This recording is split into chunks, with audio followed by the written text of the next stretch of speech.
Assalamu alaikum dear students, welcome in the 10th lecture of design and analysis of algorithm। आज के lecture में हम priority queue को discuss करेंगे कि प्रायोरिटी क्यू क्या होती है और इसके अंदर हम जो है ना heap sorting, basically heap sorting का ही ये जो है ना सेकंड पार्ट है जो हमने लास्ट लेक्चर 9 देखा था। उसके अंदर हमने कहा था कि नेक्स्ट लेक्चर में हम प्रायोरिटी क्यू को भी डिस्कस करेंगे कि हीप सॉर्टिंग के अंदर हम प्रायोरिटी क्यू किस तरह से जो है ना मेनटेन करते होते हैं और किस तरह से प्रायोरिटी बेस पर हम जो है ना सॉर्टिंग परफॉर्म करते होते हैं। सो ये बेसिकली उसी हीप सॉर्टिंग की एक एप्लीकेशन है हमारे पास, एक उसका जो है ना मेथड ही है हमारे पास। इसमें हम क्या करते होते हैं, बेसिकली इसका काम होता है, प्रायोरिटी को काम को होता है वो जो हमने लास्ट टाइम डिस्कस किया था कि मैक्सिमम और मिनिमम जो हम वैल्यूज़ को कैलकुलेट करते थे वो उसकी प्रायोरिटीज़ को सेट करना होता है। जिनकी जब मैक्सिमम कैलकुलेट कर रहे हैं तो उसके अंदर प्रायोरिटीज़ को जो हम सेट करते होते हैं वो किसके थ्रू करते होते हैं, प्रायोरिटी क्यू के थ्रू ही हम उसको सेट करते होते हैं। बज़ाहिर जो है ना वो हमें देखने में क्या लग रहा होता है कि वो वैल्यू शिफ्ट हो रही है। जैसे हमने लास्ट लेक्चर 9 अगर आपने सुन लिया हो अब तक तो आपको याद, उसमें आप लोगों ने देखा होगा कि हमने क्या किया था, इंडेक्सेस पर सॉर्टिंग परफॉर्म की थी। तो वो इंडेक्सेस को हम क्या करते होते हैं, एक की वैल्यू असाइन कर देते होते हैं प्रायोरिटी क्यू के अंदर, और फिर हम उस की वैल्यू की बेस पर की वैल्यू की बेस पर हम वैल्यू को देखते हैं कि वो वैल्यू स्मॉलेस्ट है या ग्रेटर है, और अगर स्मॉलेस्ट है तो हम उसको वहीं पर रख देते हैं, अगर ग्रेटर है तो देन हम उसको फिर शिफ्ट करते होते हैं। तो हम यही बेसिकली बैकएंड पे जो काम कर रहा होता है वो प्रायोरिटी क्यू ही काम कर रही होती है। वो प्रायोरिटीज़ को सेट कर रही होती है कि पहले किसकी प्रायोरिटी है, देन किसकी प्रायोरिटी है और किस तरह से फर्दर उसको सॉर्ट करना है। लेकिन किसकी बेस पर होता है, इंडेक्सेस की बेस पर हो रहा होता है, अरे के इंडेक्सेस की बेस पर। सो यहाँ पर जो है ना उसकी टेक्निक मैंने मेंशन की हुई है कि यहाँ पर क्या है, first of all insert S और एक्स, हमने यही काम लास्ट टाइम भी किया था, ठीक है ना, कि हमने अरे और उसके जो है ना इंडेक्स की वैल्यूज को हमने क्या किया था, चेक किया था। और उसमें हम क्या करते होते हैं, insert the elements x into the set s which is proportionate to the operation s is equal to s u x. क्या मतलब कि हमारे पास जो भी फॉर एग्जांपल अगर मैं आपको यहाँ पे ये देखें, ये क्या है, ऐसा हमारे पास कोई एक सेट का नाम है, ठीक है ना, उस सेट के अंदर हम एलिमेंट्स को क्या कर रहे हैं, इंसर्ट करवाते जा रहे हैं। तो इस स्टेप का मतलब क्या, हम इंसर्ट कर रहे हैं क्या, एलिमेंट्स को किसके अंदर, एक सेट के अंदर या एक अरे के अंदर। देन क्या करते हैं, मैक्सिमम हमने रिटर्न करवाना है तो उस सेट में से हमने क्या करना है, जो मैक्सिमम होगा उसको हाईएस्ट की वैल्यू असाइन कर देनी है। देन क्या करना है, एक्सट्रैक्ट मैक्सिमम, और जो हाईएस्ट की वैल्यू जिसको असाइन किया उसको हम एक्सट्रैक्ट कर लेंगे, उसको फेच कर लेंगे वहां से। देन क्या करेंगे, की को इंक्रीज करेंगे, फर्दर आगे मूव करेंगे, लाइक पेरेंट नोड है तो पेरेंट से आगे मूव करेंगे और उससे कंपैरिजन परफॉर्म करवा कर हम चेक करेंगे कि क्या जो नेक्स्ट नोड पर वैल्यू मौजूद है वो मैक्सिमम है या नहीं है। अगर तो मैक्सिमम है तो उनका आपस में स्वैप करेंगे, नहीं है तो हम उसको वैसे ही वहाँ पर रहने देंगे। इसके एल्गोरिथम की अगर हम बात करें तो एल्गोरिथम में क्या होगा, फर्स्ट ऑफ ऑल हम क्या करते हैं, अरे का जो फर्स्ट इंडेक्स है उसकी वैल्यू को हम रिटर्न करवाते हैं और हम कंसिडर करते हैं कि ये हमारे पास क्या है, मैक्सिमम है। तो उसके बाद हम क्या करेंगे, अगर हम एल्गोरिथम के थ्रू इसको देखें, first of all number 1, if A heap size is less than 1, हमने जो अरे का जो फर्स्ट इंडेक्स है उससे हीप का साइज उससे लेस है तो देन क्या करेंगे, एरर अंडर फ्लो, कि अंडर फ्लो का एरर, कि हीप का साइज जो है ना वो 1 नहीं होना चाहिए, क्योंकि अरे के अंदर एक एलिमेंट जस्ट नहीं होना चाहिए, अरे एक से कम नहीं होना चाहिए, ठीक है ना। इस केस में हम क्या कह रहे हैं कि एक से कम नहीं, एटलीस्ट कोई एक एलिमेंट तो हो ना जिसके ऊपर सॉर्टिंग परफॉर्म करनी है। अगर उसके अंदर कोई एलिमेंट एग्जिस्ट नहीं करता तो फिर अंडर फ्लो का एरर हमारे पास जनरेट होना चाहिए। लेकिन अगर एलिमेंट एग्जिस्ट करते हैं तो हम क्या करेंगे, अरे का जो फर्स्ट इंडेक्स है उसकी वैल्यू को हम क्या कर देंगे, मैक्सिमम कंसीडर कर लेंगे, और देन क्या करेंगे, हीप का जो साइज है टोटल, ठीक है ना, वो हम पास कर देंगे किसको, फर्स्ट इंडेक्स को पास कर देंगे कि टोटल साइज जो है ना वो फर्स्ट इंडेक्स पर जो है फर्स्ट इंडेक्स के इक्वल है टोटल साइज, लेट्स से, ठीक है। और उसके बाद क्या कर देंगे, उस साइज में से एक को माइनस कर देंगे और जो आंसर आएगा उसको हम क्या कर देंगे, अब हीप के साइज जो हमारे पास वेरिएबल होगा उसके अंदर हम क्या कर देंगे, स्टोर कर देंगे। और मैक्सिमम हैप्पीफाई कैसे हम कैलकुलेट कर सकते हैं, ये भी जस्ट एक के केस में मैंने एग्जांपल कोट की है। तो क्या करेंगे, अरे का जो फर्स्ट इंडेक्स है हमने क्या किया, इनको आपस में हैप्पीफाई कर दिया, जैसे कि हमने लास्ट लेक्चर में भी देखा था। तो रिटर्न करवा देंगे अब मैक्सिमम के फर्स्ट इंडेक्स पर जो वैल्यू मौजूद है वो मैक्सिमम है, क्योंकि हमने एक ही इनके वैल्यू लेकर हमने एग्जांपल देखी है, तो ये उस केस के लिए है। अगर हम देखें कि हीप का साइज इंक्रीज कर रहा है, अब एक एलिमेंट नहीं है, अरे उसके अंदर क्या है, एलिमेंट्स 1 बाय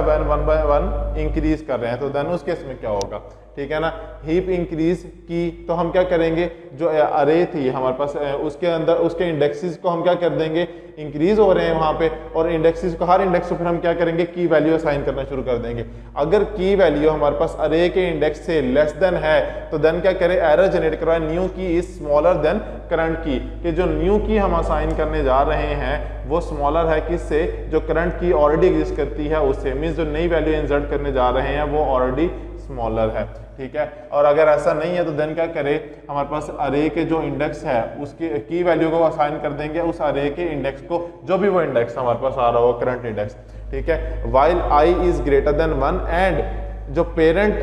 नोड का जो इंडेक्स है वो क्या कर, वो होगा लेस देन होगा किससे, जो अरे का इंडेक्स होगा जो हमने की के थ्रू उसको असाइन किया उस की से लेस देन होगा, और आई की जो वैल्यू होगी वो ग्रेटर देन 1 होगी। तो उस केस में हमारे पास क्या होगा, एक्सचेंज परफॉर्म करेंगे कि हम उस अरे के इंडेक्स को चेंज कर देंगे किससे, पेरेंट नोड के इंडेक्स से चेंज कर देंगे कि अब वो पेरेंट पे चला जाएगा और पेरेंट वाला नीचे शिफ्ट हो जाएगा। ये भी हम आगे इनके ग्राफिकल एग्जांपल के थ्रू भी देखते हैं, आपको मजीद क्लियर हो जाएगा कि ये कैसे हम परफॉर्म कर रहे हैं। और अब क्या हो जाएगा, जो पेरेंट नोड के इंडेक्स है उसको हम क्या कर देंगे, आई को असाइन कर देंगे, तो मैक्सिमम हीप इंसर्ट अब क्या हो जाएगी, जो हमें अरे के अंदर जो हमने की वैल्यू हमारे पास होगी, अब जो नई की वैल्यू आई होगी वो हमारे पास क्या हो जाएगी, अब हमारे पास अरे का जो हम नई हमारे पास मैक्सिमम हीप वैल्यू जो हो जाएगी वो ये हो जाएगी। उसके बाद क्या है, जो अरे का हमने इनके कॉल किया, उसके बाद हीप साइज का वेरिएबल के अंदर हमने क्या किया, अरे के साइज में एक प्लस का, इनके हीप के साइज में सॉरी हीप के साइज में एक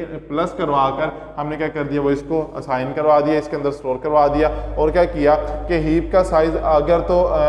इस प्लस करवाने से क्या इसमें क्या कर सकते हैं, हम हीप का साइज अपनी मर्जी से बढ़ा सकते हैं। बेसिकली हीप इंप्लीमेंट कहाँ होती है,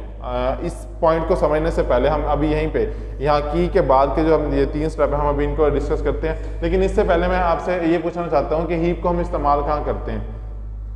आपने अक्सर सुना होगा कि ऑपरेटिंग सिस्टम के अंदर आप हीप मेमोरी का इस्तेमाल करते होते हैं। तो हीप में क्या होता है कि हीप मेमोरी के अंदर आप डिफरेंट जो है ना वैल्यूज़ को स्टोर करवा रहे होते हैं, वहाँ पे सॉर्टिंग भी परफॉर्म करवा रहे होते हैं और उसका साइज़ भी इंक्रीज़ कर रहे होते हैं। वो फिक्स नहीं होता कि जी इतना ही है, बस इससे ज़्यादा अगर साइज़ बढ़ जाएगा तो आप उस केस में क्या कर सकते हैं, आप उसमें जो है ना उस केस में कुछ भी जो है ना मजीद सॉर्टिंग परफॉर्म नहीं कर सकते या ऐसा कुछ भी नहीं कर सकते। ऐसा कभी आपने एरर नहीं देखा होगा। रीज़न क्या होती है कि इसका साइज़ जो है ना आप डिपेंड करता है कि आप टेक्नोलॉजी कौन सी इस्तेमाल करें। टेक्नोलॉजी पॉइंट ऑफ व्यू से लिमिटेड होता है, लेकिन वैसे जनरली अगर हम बात करें तो जनरली साइज़ के हिसाब से वो टेक्नोलॉजी पर डिपेंड कर रहा होता है। जितनी आप इनके लेटेस्ट टेक्नोलॉजी इस्तेमाल कर रहे होंगे i5 i3 उसके अंदर फिर हीप का साइज़ भी उस तरह से मदरबोर्ड पर डिपेंड कर रहा होगा, ठीक है, उसकी कैपेसिटी पर डिपेंड कर रहा होगा। वो डिफरेंट फैक्टर्स होते हैं, ठीक है, जिनकी बेस पर हम हीप का साइज़ जो है ना वो देख रहे होते हैं। लेकिन हीप क्या होती है, हीप एक मेमोरी का नाम है, ठीक है, जिसके अंदर आप क्या कर रहे होते हैं, कुछ स्टोर करवा रहे होते हैं, टेम्परेरीली हम डेटा को स्टोर करवा रहे होते हैं और देन उसमें सॉर्टिंग परफॉर्म करवा के फाइनली जो है ना हम फिर वो कैश के अंदर उसको पास कर रहे होते हैं और रैम के अंदर डेटा ट्रांसफर हो रहा होता है। तो सारे इनकी पूरी मेमोरी जो है ना वो मैनेज हो रही होती है। हीप भी उसी मेमोरी मैनेजमेंट में इस्तेमाल करते होते हैं हम। अब अगर हमारे पास क्या हो जाए कि हीप का जो हमारे पास साइज है वो नेगेटिव में चला जाए और वो भी नेगेटिव इन्फिनिटी में चला जाए, ठीक है, तो उस केस में हम क्या करेंगे, हमारे पास अगर नेगेटिव इन्फिनिटी में चल जाएगा तो मतलब है कि हीप जो है ना वो इस वक्त जो है ना उसमें जो डेटा है वो एग्जिस्ट नहीं करता या उस हीप का साइज बहुत ज़्यादा एक्सीड हो चुका है। तो उस केस में हमारे पास क्या होगा, हीप जो होगा नेगेटिव इन्फिनिटी शो करवा रही होगी। तो अब हीप साइज हम क्या कर रहे होंगे, इंक्रीमेंट परफॉर्म कर रहे हैं कि भाई हीप साइज नेगेटिव इन्फिनिटी है, मतलब उसमें वैल्यूज जो है ना एग्जिस्ट नहीं करती, तो हमें उसमें वैल्यूज को ऐड करवाना है, इसके साइज को इंक्रीज करवाना है कि हम जो वैल्यूज उससे कोई ऑपरेशन परफॉर्म करवाना चाह रहे हैं। अब उसके अंदर इतनी जगह ही नहीं, नेगेटिव इन्फिनिटी का मतलब है कि उसके अंदर इतनी जगह ही नहीं है कि फर्दर वो स्टोर करवा सके। तो हमें क्या करना पड़ेगा, उसके साइज को इंक्रीज करवाना पड़ेगा। जब हम उसके साइज को इंक्रीज करवा देंगे तो देन क्या होगा, उसमें मजीद वैल्यूज भी हम स्टोर करवा सकेंगे, मजीद ऑपरेशन परफॉर्म करने में भी वो हेल्पफुल साबित होगी और हमारा जो सिस्टम हेल्ड हो रहा था, हमारे सिस्टम में प्रॉब्लम आती थी उसकी फंक्शनलिटी परफॉर्म करने में, उसकी परफॉर्मेंस स्लो हो रही थी, अब वो परफॉर्मेंस भी बेहतर हो जाएगी जब उसका साइज इंक्रीज करेंगे। तो उसके लिए हमारे पास क्या है कि अरे, और हम अरे के अंदर जो हीप का साइज है उसको हम क्या कर रहे हैं, की वैल्यूज हम जो हमने साइन किए उन की वैल्यूज को फर्दर इंक्रीज करते जा रहे हैं, तो हमारे पास जो हीप का साइज है वो इंक्रीज होता जा रहा है। एक एग्जाम्पल हमारे पास यहाँ पर मौजूद है, यहाँ पर ये देखें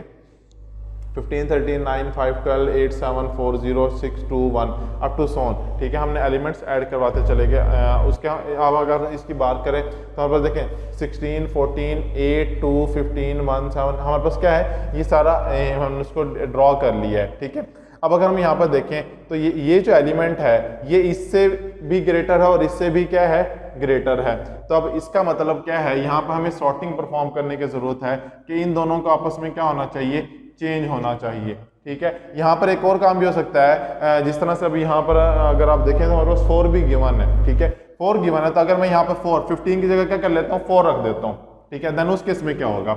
4 का कंपैरिजन होगा इसके साथ, 4 इससे लेस है, मतलब एक्सचेंज नहीं होगा। ठीक है, लेकिन 4 का जब इससे कंपैरिजन करेंगे तो क्या है, इससे ग्रेटर है,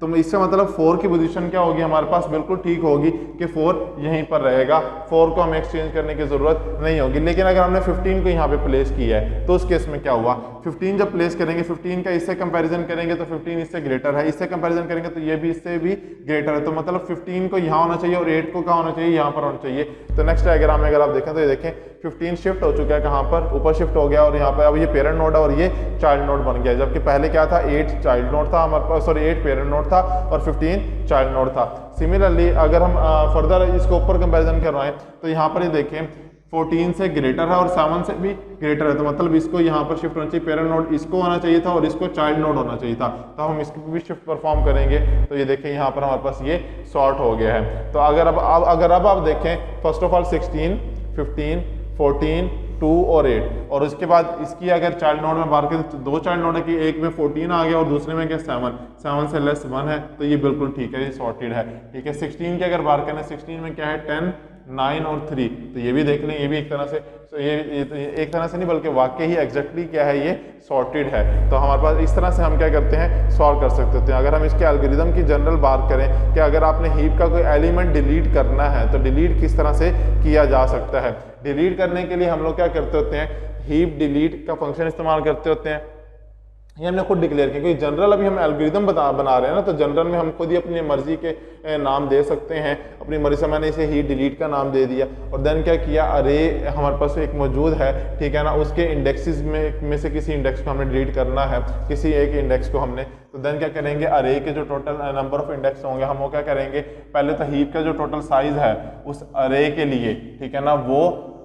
किसके अंदर स्टोर करवा देंगे, टोटल अरे के इंडेक्सेस के तौर पे हम स्टोर करवा देंगे। और फिर हम क्या करेंगे कि हीप को नया साइज असाइन करेंगे। किस तरह असाइन करेंगे कि हीप का जो पहले वाला साइज था उसमें से एक एलिमेंट को क्या कर देंगे, निकाल देंगे। जब सॉर्टिंग परफॉर्म कर रहे होते हैं तो यही काम कर रहे होते हैं ना, तो एक एलिमेंट को निकाल देंगे। जैसे निकालेंगे तो हमारे पास न्यू जो आएगा हमारे पास वो क्या होगा, मैक्सिमम हिपिफाई जो होगा हमारे पास वो आ जाएगा, आंसर मैक्सिमम हिपिफाई का आंसर हमें मिल जाएगा। सो आज के लेक्चर के लिए इतना ही। होप सो आपको हीप समझ आ गया होगा। इंशाल्लाह अपने नेक्स्ट लेक्चर में मज़ीद हम जो है ना चीज़ों को डिस्कस करेंगे, मज़ीद कुछ एल्गोरिदम टेक्निक्स को डिस्कस करेंगे। तब तक अपना ख्याल रखिएगा। अल्लाह हाफिज़।